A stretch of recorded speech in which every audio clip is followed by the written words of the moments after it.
Pasitikime visų ilgai lauktą mešk žvėrių top 10. Ir jį pradeda puikiai miško bočio ataka, kurios smaigalyje atsidūręs Marius nepagaili perdavimų Irmantui. Sklinda gandai, kad Marius pasikeitęs vardą į Marazmą persikels žaisti už Mariupolį.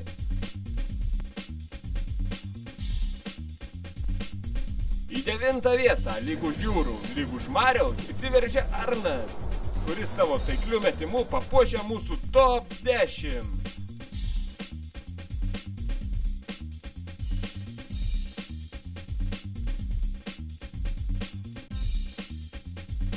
Ir į 8 vietą pakyla tarsi ryto saulelė Virgis, savo taiklių metimų pažadindamas visą priešininko komandą. Na ką, pramiegojai, Remigi?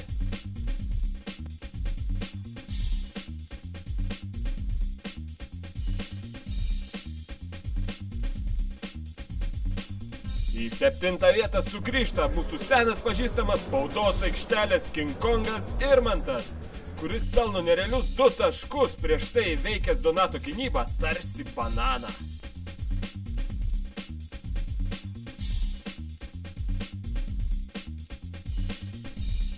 Šeštoje vietoje lemiamus taškus įpliūrinęs misteris tritaškis Donatas išplėšė savo komandai nerealią pergalę.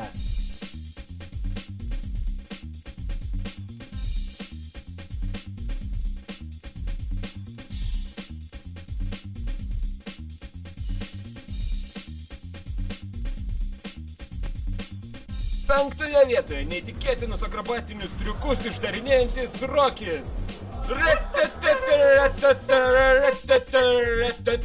Rokio cirkas.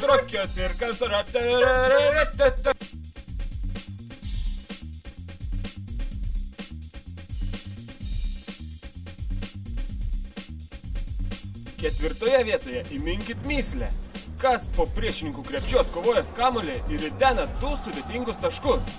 Tai, jūs atspėjate, tai Lebronas Džeimsas. O šį kartą iš jo puikų pavyzdį paėmė ir Donatas.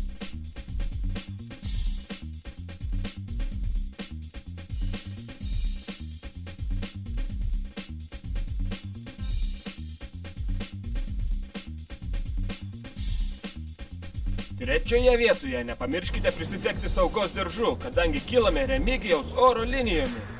Paskutinės minutės pasiūlymas. 2 taškai į priešininko krepšį. Skambinkite numeriu 8698 34271. Kartoju numerį 8698 34721. Net ir mokslininkai nesugebėjo pilnai išaiškinti, kas atsitiko antros vietos epizode.